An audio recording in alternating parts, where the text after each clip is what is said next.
happy to welcome you to another one of my history and government discussions. I do these from time to time on a variety of topics, and I do them to try to help people to learn more about our wonderful nation and the incredible system of government that emanates from the unique Constitution that we operate under. I hope you enjoy this presentation, and please come back and watch some more when you have an opportunity.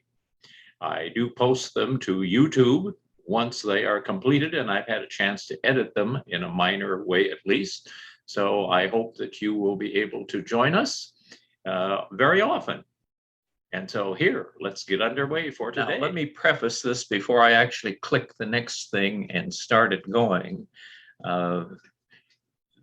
The presentation that I made, the second one in October, dealt with this same topic, and that became part one. But I had so much material that I didn't even get close to the end of it. And so what I did is I took that presentation and I shortened it and reconfigured it somewhat. And so it is good to go back and listen to that, because that deals with more generically with the subject of authoritarianism. And then I left a whole lot of material on the table. So some of what you're going to see today will be a repeat, but I will be getting into some new things as well. So I hope that you find this to be useful to you. So, Democracy Being Stolen in the United States, Part 2. And you weren't even looking, were you? I'm going to repeat this because I thought it really made a point. You need to think about the boiled frog syndrome. Two frogs are minding their own business in the swamp when, wham, they're kidnapped. They come to in a kitchen, captives of a menacing chef. He boils up a pot of water and lobs one of the frogs in, but it's having none of this. The second its toes hit the scalding water, it jumps right out the window. The chef refills the pot, but this time he doesn't turn on the heat. He plops the second frog in, and this frog's okay with that. The chef turns the heat on very low, and the temperature of the water slowly rises, so slowly that the frog doesn't notice. In fact, it basks in the balmy water. Only when the surface begins to bubble does the frog realize it's toast. What's funny about this parable is that it's not scientifically true for frogs. In reality, a frog will detect slowly heating water and leap to safety. Humans, on the other hand, story. We're perfectly happy to sit in the pot and slowly turn up the heat, all the while insisting it isn't our hand on the dial, arguing about whether we can trust thermometers and questioning, even if they're right, does it matter? It does. And so the fundamental question is here, do we have something happening in our society and we've been ignoring it, and it's going to cause us truly enormous pain as a nation? Now, just a little recap. The last presentation was on competitive authoritarianism. It's a relatively new study. It's a post-Cold War phenomenon. Although a few competitive authoritarian regimes existed during the interwar and Cold War periods, they proliferated after the fall of the Berlin Wall. Changes in the international environment created conditions that were highly favorable to the emergence and survival of these regimes. The end of the Cold War led to withdrawal of external support for many superpower-sponsored dictatorships.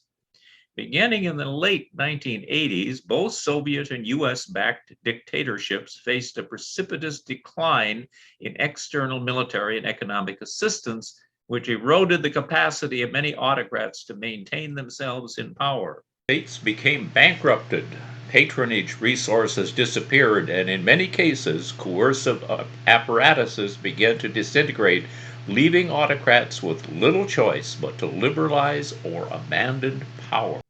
Is it too late to save us? Well, happily, the United States still passes the most basic test of whether a system is democratic, whether public can vote out its leaders, but it's hard to deny that the Republican Party has begun chipping away at that baseline principle, using the flaws in our political system to entrench their power.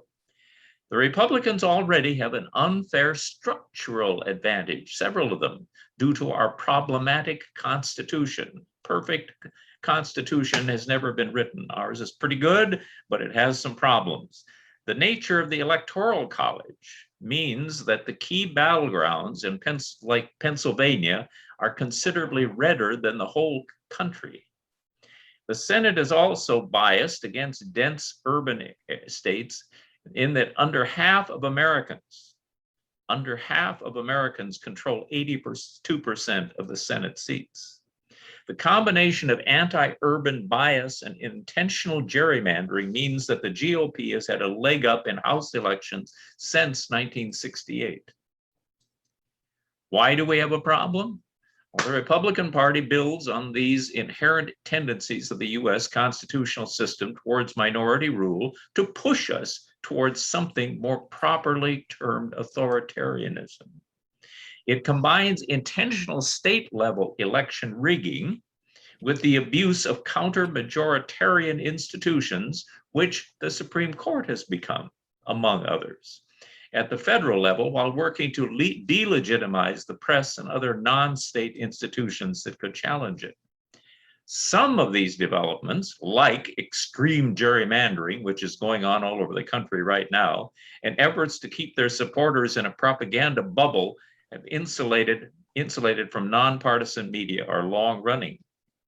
But many of the most concerning developments, ones that directly echo the approach of competitive authoritarianism regimes abroad, are new. Are these warning issues? Let's look briefly at Hungary. In Hungary, one of Prime Minister Viktor Orban's key power consolidating moves was stacking the country's election administration agency with cronies from his Fidesz party, allowing the party to more easily rig the game in its favor. In 2021, the GOP has started subverting election agencies in earnest. A new report from 3 pro-democracy groups found that 14 Republican-controlled states have passed a total of 24 bills this year interfering with the election administration. That following an election where there was no real discernible fraud. Georgia's SB 202 is perhaps the most egregious, allowing the Republican-dominated state legislature to take over the vote count process from the county officials. Another important Orban tactic has been abusing regulatory power to punish businesses that threaten the party's hold on political power. The recent record. For the past 4 years, Trump, State Majority Leader Mitch McConnell, and the GOP aggressively pursued these goals by filling vacancies on the court with many unqualified ideologues. Now, there were some good ones, but there were many who were truly unqualified, did not pass the bar exam, for example, or the national bar. Attack the media, while Sinclair, Fox News, and conservative news outlets dominate the airwaves and social media. Reputable news sources are being bankrupted, sued, moving behind paywalls, or intimidated into providing coverage that normalizes anti-democratic actions by the administration. So we all know about January 6th. Some prominent person has said it was just another day. And then, of course, this insurrection, the Republican embrace of its fundamental premise that the 2020 election was somehow illegitimate. All competitive authoritarian regimes need ideological justification for anti-democratic politics, something to rally its supporters against their enemies. The GOP has long employed nationalism, xenophobia, and a defense of national gender norms, but now is united around a more straightforward cause. American elections are corrupt, And Republican efforts to make elections unfair are actually efforts to fix them. Note that contradiction. The point here is not that the GOP's anti-democratic inclinations are completely new. In fact, they've evolved over decades. The Trump presidency and the January 6th election forged into a competitive authoritarian agenda. It will always be there, question mark. Nearly all living Americans grew up taking our democracy for granted, me included. Until recently, most of us believed and acted as if our constitutional system was unbreakable, no matter how recklessly our politicians behaved. Well, some things are happening. Some Americans watch with growing unease as our political system threatens to go off the rails. We've had costly government shutdowns, stolen Supreme Court seats, impeachments, mounting concerns about the fairness of election, and of course, the election of a presidential candidate who had condoned violence at rallies and threatened to lock up his rival, and who as president began to subvert the rule of law by defying congressional oversight and corrupting law enforcement agencies to protect his political allies and investigate his opponents. Crisis. In a 2019 survey by Public Agenda, 39% of Americans said they believed our democracy is in crisis, while another 42% said it faces serious challenges. Only 15% said American democracy is doing well. It's happening. Democratic backsliding. In the United States, it's no longer a matter of speculative concern. It has begun. Well-regarded global democracy indexes such as Freedom House, Varieties of Democracy, and the Economist Intelligence Unit all show an erosion of American democracy since 2016. According to Freedom House's ranking, the United States is now less democratic than Chile, the Czech Republic, Slovenia, Taiwan, and Uruguay, and in the same category as newer democracies like Croatia, Greece, Mongolia, and Panama. How did we get here? The problems started long before 2016 and go far deeper than Donald Trump's presidency. Electing a demagogue is always dangerous, but it does not condemn a country to democratic breakdown. Strong institutions can constrain corrupt or autocratic-minded leaders. That is precisely what the US Constitution was designed to do. And for most of our history, it has succeeded. America's constitutional system has effectively checked many powerful and ambitious presidents, including demagogues like Andrew Jackson and criminals like Richard Nixon. For this reason, Americans have historically had a lot of faith in our Constitution. A 1999 survey found that 85% of Americans believed it was the main reason why our democracy has been so successful. But constitutions by themselves are not enough to protect democracy. Even the most brilliantly designed constitutions don't function automatically. Rather, they must be reinforced by strong, unwritten democratic norms. Two basic norms are essential to democracy. One is mutual toleration, or the norm of accepting legitimacy of one's partisan rivals. This means that no matter how much we may disagree with and even dislike our opponents, we recognize that they are loyal citizens who love the country just as we do and who have an equal and legitimate right to govern. In other words, we do not treat our rivals as enemies. We need forbearance. The second norm is institutional forbearance. Forbearance means refraining from exercising one's legal right. It's an act of deliberate self-restraint and underutilization of power that is legally available to us. Forbearance is essential to democracy. Consider what the US president is constitutionally able to do. The president can legally pardon whomever he or she wants, whenever he or she wants to do it. Any president with a congressional majority can pack the US Supreme Court simply by pushing through a law that expands the court's size and then filling the new vacancies with allies. Hasn't happened, but it's a possibility. So limits. Or consider what Congress has the constitutional authority to do. Congress can shut down the government by refusing to fund it, and we've come close to that many times. The Senate can use its right to advise and consent to prevent the president from filling her cabinet or court vacancies. And this is something going on right now. Many, many vacancies in Biden's administration are going unfilled because there's little agreement on what constitutes high crimes and misdemeanors. The House of Representatives can impeach the president on any ground that they choose. There is no definition of that term. So what are tricks that are legal? The point is that politicians may exploit the letter of the Constitution in ways that eviscerate its spirit. Court packing, partisan impeachment, government shutdowns, pardoning allies who commit crimes on the president's behalf, declaring national emergencies to circumvent Congress. All of these actions follow the written letter of the law to subvert its spirit. Legal scholar Mark Tushnet calls such behavior constitutional hardball. If you examine any failing or failed democracy, you will find an abundance of constitutional hardball.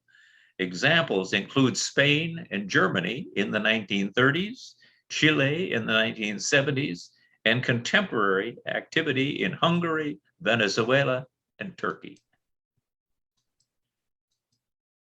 Forbearance, politicians' shared commitment to exercise their institutional prerogatives with restraint, is what prevents democracies from descending into a destructive spiral of constitutional hardball. Unwritten norms of mutual toleration and forbearance serve as the soft guardrails of democracy. They are what prevent healthy political competition from spiraling into the kind of partisan fight to the death that wrecked democracies in Europe in the 1930s and South America in the 1960s and 70s. America has not always had strong democratic guardrails. It didn't have them in the 1790s when institutional warfare between the Federalists and the Republicans nearly destroyed the Republic before it could take root. It lost them in the run-up to the Civil War, and they remained weak through the rest of the 19th century. For most of the 20th century, however, America's guardrails were solid. Although the country experienced occasional assaults on democratic norms, for example, McCarthyism in the early 1950s, both parties broadly engaged in mutual toleration and forbearance, which in turn allowed our system of checks and balances to work. During the first 3/4 of the 20th century, there were no impeachments or successful instances of court packing. Senators were judicious in their use of filibusters and their right to advise and consent on presidential appointments. Most Supreme Court nominees were approved easily, even when the president's party didn't control the Senate. And outside of wartime, presidents largely refrained from acting unilaterally to circumvent Congress or the courts. For more than a century, then, America's system of checks and balances worked. Again, however, the system worked because it was reinforced by strong norms of mutual toleration and forbearance. There is, however, an important tragedy at the heart of this story. The soft guardrails that undergirded America's 20th century democracy were built upon racial exclusion and operated in a political community that was overwhelmingly white and Christian. Efforts to create a multiracial democracy after the Civil War generated violent resistance, especially in the South. Southern Democrats viewed Reconstruction as an existential threat, and they used both constitutional hardball and outright violence to resist it. It was only after the Republicans abandoned Reconstruction in 1877-78, enabling the Democrats to establish Jim Crow in the South, the Democrats ceased to view their rivals as an existential threat, and two parties began to peacefully coexist, allowing norms of mutual toleration and forbearance to emerge. In other words, it was only after racial equality was removed from the agenda, restricting America's political community to white people, that these norms took hold. The fact that our guardrails emerged in an area of incomplete democracy has important consequences for contemporary polarization. In a 2018 book, How Democracies Die, it showed how America's democratic norms have been unraveling over the past 3 decades. There were early signs in the 1990s when Newt Gingrich encouraged his fellow Republicans in the House of Representatives to use words like betray, anti-flag, and traitor to describe Democrats. In doing so, Gingrich encouraged Republicans to overtly abandon mutual toleration. The Gingrich Revolution also brought a rise in constitutional hardball, including the first major government shutdown in 1995 and a presidential impeachment, the first in 130 years in 1998. The erosion of democratic norms accelerated during the Obama presidency. Republican leaders like Gingrich, Sarah Palin, Rudy Giuliani, Mike Huckabee, and Donald Trump told their followers that President Obama did not love America and that Obama and the Democrats weren't real Americans. Trump and others even questioned whether President Obama was an American citizen. Hillary Clinton received similar treatment. Trump and other Republican figures cast her as a criminal, making "lock her up" a chant at rallies. It was not happening on the political fringes. These were ideas put forth by the Republican nominee for president and cheered live on national television by the crowd at the Republican National Convention. This worrisome development began when mutual toleration disappeared and politicians began to abandon forbearance. When we view our partisan rivals as enemies or as an existential threat, we grow tempted to use any means necessary to stop them. That is exactly what has happened over the past decade. Republicans in Congress treated the Obama administration as an existential threat that had to be defeated at almost any cost. Constitutional hardball became the norm. There were more filibusters during President Obama's second term than in all the years between World War I and Ronald Reagan's second term combined. Congress twice shut down the government, and at one point it pushed the country to the brink of default. President Obama responded with constitutional hardball of his own. When Congress refused to pass immigration reform or climate change legislation, he circumvented Congress and made policy via executive orders. These acts were technically legal, but they clearly violated the spirit of the Constitution.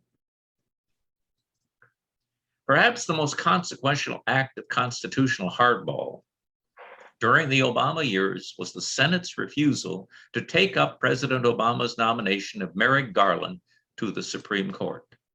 Didn't even get a hearing. Since 1866, every time a president had an opportunity to fill a court vacancy before the election of his successor, he had been allowed to do so, although not always on the first try. The Senate's refusal to even consider an Obama nominee thus violated a 150-year-old norm. The problem then is not only that Americans elected a demagogue in 2016, It is that we elected a demagogue at a time when the soft guardrails protecting our democracy were becoming unmoored. The driving force behind democratic norm erosion is polarization. Over the last 25 years, Republicans and Democrats have come to fear and loathe one another. In a 1960 survey, that's when John F. Kennedy was running for president, 4% of the Democrats and 5% of the Republicans said they would be displeased if their child married someone from the other party. 50 years later, a survey found those numbers to be 33% and 49% respectively. According to a 2016 Pew study, 49% of Republicans and 55% of Democrats said the other party makes them afraid. And a recent study by political scientists Danny Hayes and Liliana Mason shows that about 60% of both Democrats and Republicans said they believed the other party was a serious threat to the United States. We have not seen this kind of partisan hatred since the late 19th century. Some polarization is normal, perhaps even healthy for a democracy. But extreme polarization can kill it. When societies are highly polarized, we become more willing to tolerate undemocratic behavior by our own side. When politics is so polarized that we view a victory by our partisan rivals as something that is catastrophic or beyond the pale, we begin to justify using extraordinary means, such as violence, election fraud, and coups to prevent it. Nearly all the most prominent democratic breakdowns across history, from Spain and Germany in the 1930s to Chile in the 1970s to Thailand, Turkey, and Venezuela in the 2000s, have occurred amid extreme polarization. Partisan rivals come to view one another as such an existential threat they choose to subvert democracy rather than accept victory by the other side. What we're experiencing today is not traditional liberal conservative polarization. People do not fear and loathe one another over taxes or healthcare policy. It's not issues. It's not what people are debating and wanting for legislation. It's more visceral, more in the gut. Contemporary partisan divisions run deeper than that. They are about racial and cultural identity. Recall that the stability of modern American democracy rested to a significant extent on racial exclusion. Our democratic norms were erected by and for a political community that was overwhelmingly white and Christian, and which forcibly excluded millions of African Americans in the South. American society has transformed dramatically over the past half century. Due to large-scale immigration and steps towards racial equality, our country has grown both more diverse and more democratic. These changes have eroded both the size and the social status of America's erstwhile white Christian majority. In the 1950s, white Christians constituted well over 90% of the American electorate. As recently as 1992, when Bill Clinton was first elected president, 73% of American voters were white Christians. By the time Barack Obama was re-elected in 2012, that percentage had fallen to 57%, and research suggests that it will be below 50% by 2024. In effect, white Christians are losing their electoral majority. White Christians are also losing their dominant social status. Not long ago, white Christian men, now notice the word men added here, sat atop all our country's social, economic, political, and cultural hierarchies.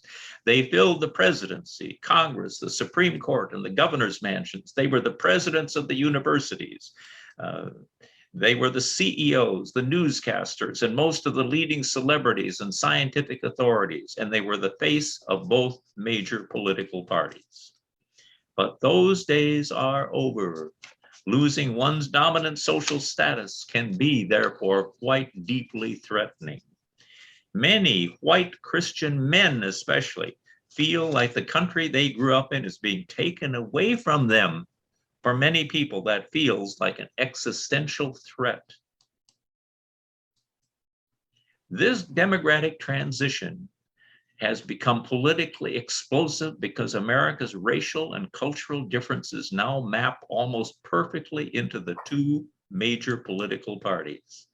This was not the case in the past. As recently as the late 1970s, white Christians were evenly divided as Democrats and Republicans. Three major changes have occurred over the last half century. First, the civil rights movement led to a massive migration of Southern white people from the Democrats to the Republicans, while African Americans, newly enfranchised in the South, became overwhelmingly Democratic. Second, the United States experienced a massive wave of immigration, and most of these immigrants ended up in the Democratic Party, and that immigration wave is still continuing. And third, beginning with Ronald Reagan's presidency in the early 1980s, white evangelical Christians flocked to the Republicans. As a result of these changes, America's two major political parties now represent very different parts of American society. The Democrats represent a rainbow coalition that includes urban and educated white voters and people of color. Nearly half the Democratic voters are non-white. The Republicans, by contrast, remain overwhelmingly white and Christian, 43%. Americans have thus sorted themselves into parties that represent radically different communities, social identities, and visions of what America should be. The Republicans increasingly represent white Christian America, whereas the Democrats have come to represent everybody else. This is the divide that underlies our country's deep polarization. What makes our polarization so dangerous, however, is its asymmetry. Whereas the Democratic base is diverse and expanding, the Republican Party represents a once dominant majority in numerical and status decline. Sensing this decline, many Republicans have grown fearful about the future. Slogans like "Take our country back" and "Make America great again" reflect this sense of peril. These fears, moreover, have fueled a troubling development that threatens our democracy, a growing Republican aversion to losing elections. Democracy requires that parties know how to lose. Politicians who lose elections must be willing to accept defeat, go home, and get ready to play again the next day. Without this norm of gracious losing, democracy is not sustainable. For parties to accept losing, however, two conditions must hold. They must feel secure that losing today will not bring ruinous consequences. Second, they must believe that they have a reasonable chance of winning again in the future. When party leaders fear they cannot win future elections, or that defeat poses an existential threat to themselves or their constituents, the stakes rise. Their time horizons shorten. They throw tomorrow to the wind and seek to win at any cost today. In other words, desperation leads politicians to play dirty. History offers numerous examples of how fear of losing leads parties to subvert democracy. In Europe before World War I, many traditional conservatives were haunted by the prospect of extending equal voting rights to the working class. In Germany, conservatives viewed equal suffrage as a menace not only to their own electoral prospects, but also the survival of their aristocratic order. So German conservatives played dirty, engaged in rampant election manipulation and outright repression up through World War I. And it's still about race. Southern Democrats reacted in a similar manner to the Reconstruction era enfranchisement of African Americans mandated by the 15th Amendment. Since African Americans represented a majority or near majority in most post-Confederate states, their enfranchisement imperiled Southern Democrats' political dominance and threatened the entire racial order. Viewing Black people's enfranchisement as an existential threat, Southern Democrats played dirty. Between 1885 and 1908, all 11 post-Confederate states passed laws establishing poll taxes, literacy tests, property and residency requirements, and other measures aimed at stripping African Americans of their voting rights and locking in Democratic Party dominance. These measures, together with a monstrous campaign of anti-Black violence, did just what they were intended to do. Black voter turnout in the South fell from 61% in 1880 to just 2% in 1912. Unwilling to lose, Southern Democrats stripped the right to vote from almost half the population, ushering in nearly a century of authoritarianism in the South. The GOP is showing signs of similar panic today. The Republicans' electoral prospects are diminishing. They remain an overwhelmingly white Christian party in an increasingly diverse society.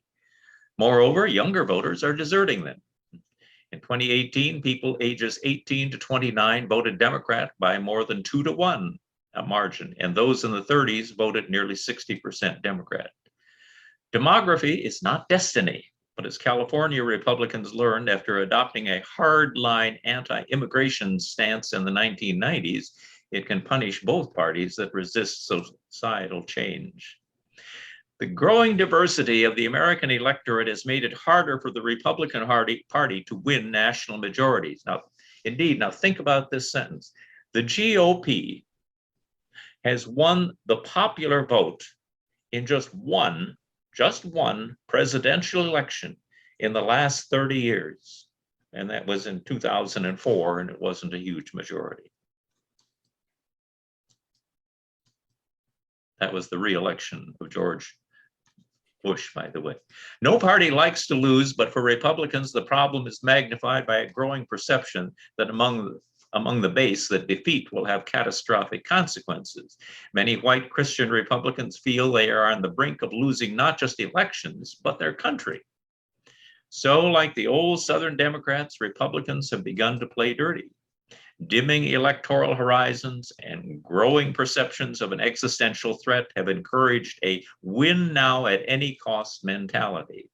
This mentality has been most manifest in recent efforts to tilt the electoral playing field. Since 2010, a dozen Republican-led states have adopted new laws making it more difficult to register or to vote.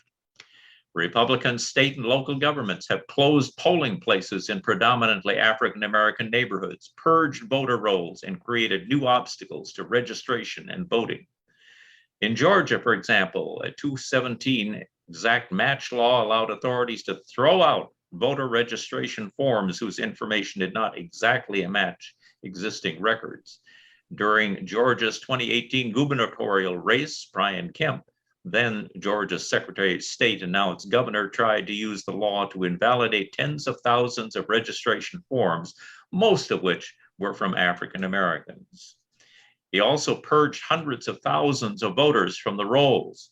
Although these initiatives are perhaps less egregious than the previous Jim Crow, the underlying logic is similar. Parties representing fearful declining majorities resort in desperation to dirty politics. So where are we headed? The Trump administration endangered American democracy like no other administration in modern history. There are three potential threats: continued democratic backsliding, descent into dysfunction, and minority rule. Trump has attacked the media, trampled on congressional oversight, and sought foreign intervention into our elections. He deployed the machinery of government for personal, partisan, and even undemocratic ends. And in the age of the COVID-19 pandemic, the fear that the Trump administration is using the US Postal Service to make it harder to vote. Have you noticed the mail has slowed down even as we speak to shape the results? In the 2020 president election, only a latest instance of this phenomenon. Across the government, officials responsible for law enforcement, national intelligence, defense, election security, the census, public health, and even weather forecasting under pressure to work for the president's personal and political benefit, and crucially, against his critics and opponents.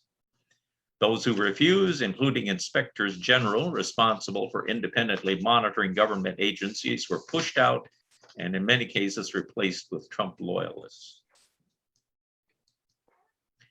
Democratic backsliding has been facilitated by the Republican Party, which has repeatedly abdicated in the face of President Trump's violations of our constitutional order. In the book, How Democracies Die in 2017, the authors expected a faction of the GOP, especially in the Senate, to break with President Trump, helping to block or deter his most egregious abuses. They were too optimistic.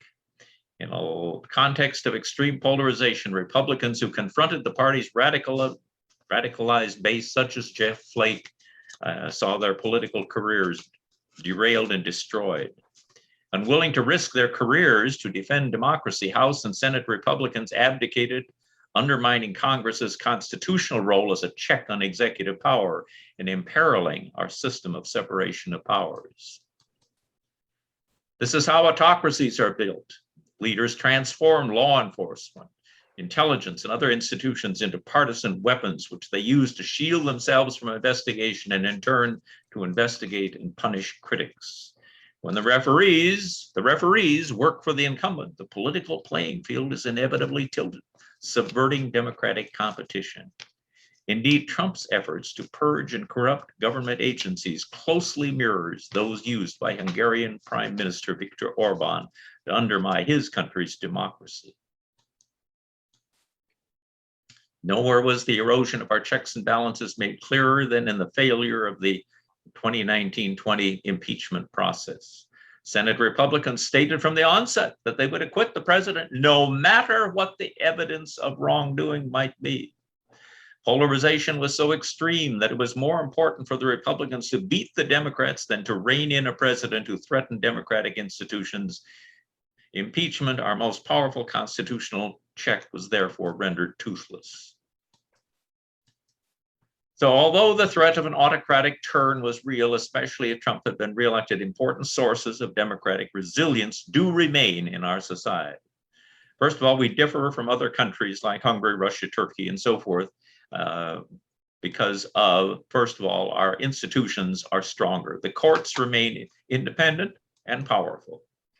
Federalism, the very big difference between state powers and national powers, remains robust. And within every agency that the White House has attempted to purge, gut, and politicize, there are committed professional civil servants who have resisted vigorously. They may ultimately lose particular political battles, but their resistance shows very strong. Another difference is that whereas autocrats in other countries have a weak opposition, America has a well-organized, well-financed, and electorally viable opposition.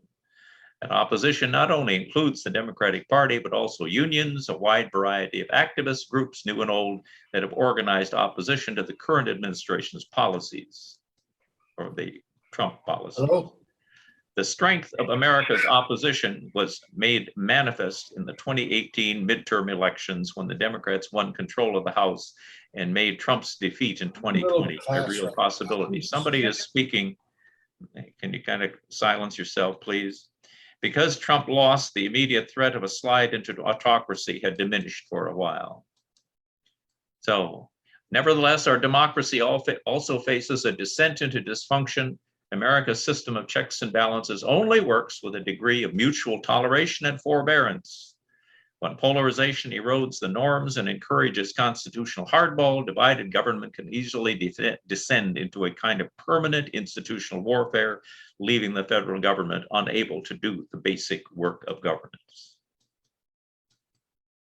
Partisan minority rule is bad enough, but it is even more dangerous corollary. Republicans pushed by a fearful white Christian base into a win now at any cost mentality may use their advantage in counter-majoritarian institutions to entrench themselves in power without winning electoral majorities, indeed in the face of enduring opposition majorities. The Electoral College permitted Trump's election and could have permitted his reelection, while the Senate enabled his egregious abuse of power. Republican efforts to tilt the electoral playing field by gerrymandering, purging of voter rolls, and new obstacles to registration voting have been largely upheld by the Supreme Court. And now that it is 3-6, it may continue. This final threat to our democracy is less visible, but may be the most pernicious of all. And the last two Republican presidents came to office despite having lost the popular vote, and it could easily happen again. The Democrats easily won the overall vote in 2016, 2018 Senate elections, and yet Republicans still controlled the Senate. In 2017, Neil Gorsuch became the first U.S. Supreme Court justice in history to be appointed by a president who lost the popular vote and then to be confirmed by senators who represented less than half the country. This also happened later with Brett Kavanaugh and Barrett. And now we have this very conservative court.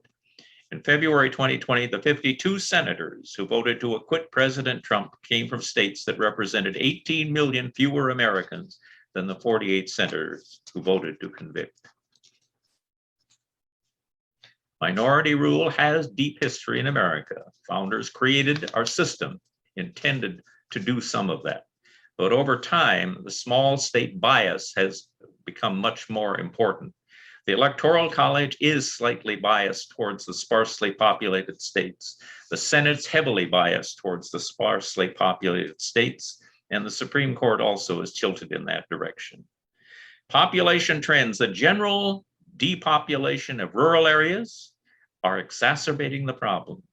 In 20 years, 70% of the US population will be living in 16 states, which means that 30% of the country will control 68% of the Senate. For most of American history, the rural bias inherent in the system had little partisan effect because there was a division.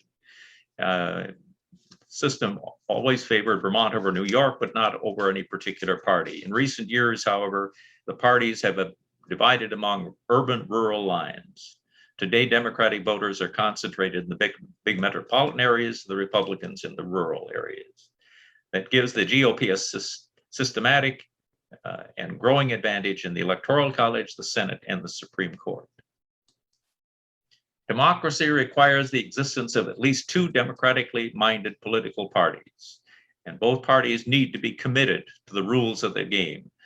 So the Republican Party must change. It must transform itself into a more diverse party capable of attracting younger urban and non-white voters.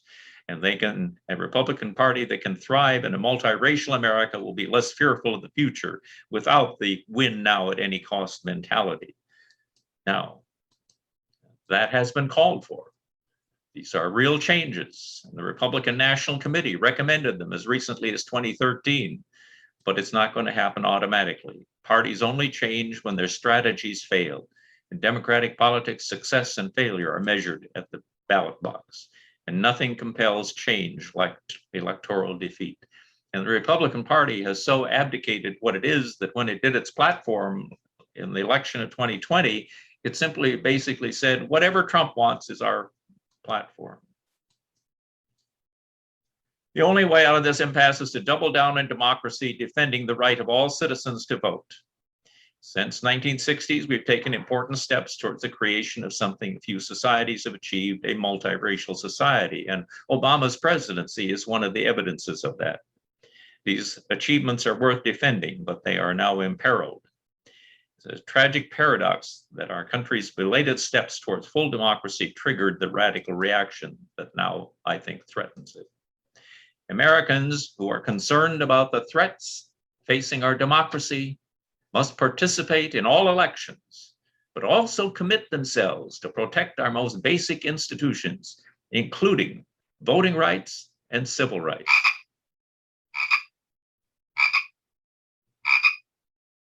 So will you be the frog who sits and lets yourself be boiled and not pay attention to what's going on? Or will you be one of those who jumps out of the water and is figuratively a solution to where our country goes in the future?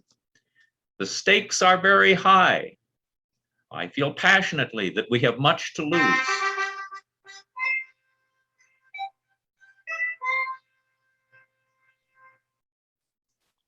It is the end, but you know, maybe this is just the beginning. It will depend on us to decide what happens. And the question we have to ask ourselves is, can our democracy be saved? You know, sometimes I might like the world to believe that I'm all wise and all knowledgeable, but the fact is that I really do need to consult a lot of sources when I am doing a presentation or getting ready for one.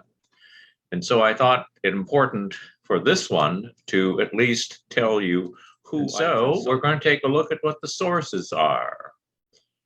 I looked at How Democracies Die, 2018, Stephen Levitsky and Daniel Zyblatt.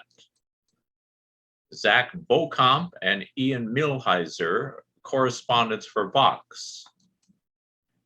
The New Competitive Authoritarianism by Stephen Levitsky and Lucan Ahmad Way in 2020.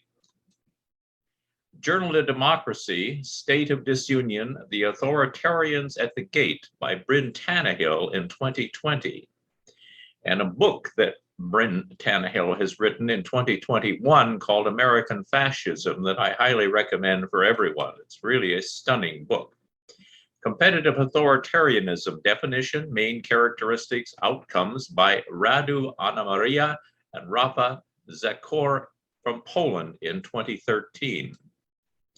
Freedom House's From Crisis to Reform, A Call to Strengthen America's Battered Democracy by Sarah Rupucci, who is their Vice President for Research and Analysis, also 2021. Stephen Levitsky in an interview, Republicans would rather end democracy than turn away from Trump, said Harvard professor Dean Obeidallah on October 13th of 2021. And finally, The Conversation. So you want to be an autocrat? Here's a 10-point checklist by Shelley Inglis in 2021. I really actually casually consulted many other sources as well, but these are a few that you need to know that I looked at and I read, at least in part. So as much as I might like you to think I'm all wise and all knowledgeable, it takes a lot of thinkers to analyze these ideas about authoritarianism.